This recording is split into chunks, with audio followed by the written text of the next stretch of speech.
Reagan, Recovery, and Reaganomics a la Shmoop. Ronald Reagan once declared, "You can tell a lot about a fella's character by whether he picks out all of one color of jelly beans or just grabs a handful." If this was the case, Reagan had a whole lot of character. Unfortunately, Reagan's jelly bean preference shouldn't be used in evaluating his economic policies. So here's the lowdown. Reagan strolled into office in 1980 with almost 40 million votes. Coincidentally, the same number of jelly beans consumed at his inaugural parties. Yeah, you wish you were there. His campaign preached a return to American conservatism in the economy, meaning lower taxes, welfare cuts, and less government spending. He liked things old school. Americans welcomed the promise of economic change. As the economy had tanked during the previous Carter administration, worse than Lindsay Lohan's career.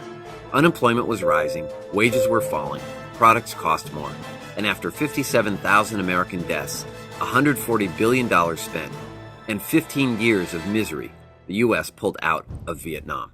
And you thought the country was suffering when Snooki announced she was procreating.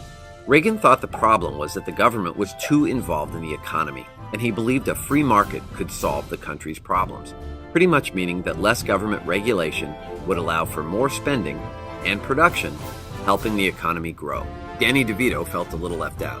Reagan signed into law the Economic Recovery Tax Act of 1981, which reduced income taxes by 23% and gave incentives to small businesses. Then his Tax Reform Act of 1986 decreased income tax again, and these two acts became known as the Reagan tax cuts. He also cut welfare programs and significantly decreased the power of unions. By the end of his administration, unemployment had dropped to 5.4%. Inflation went down, and manufacturing productivity went up. Reagan was on top of the world. Yet his anti-labor and anti-welfare stances widened the gap between the wealthy and the poor in America.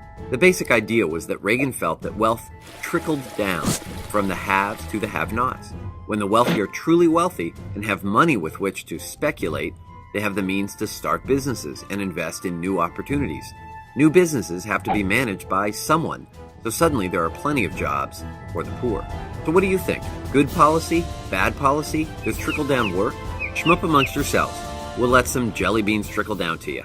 Maybe.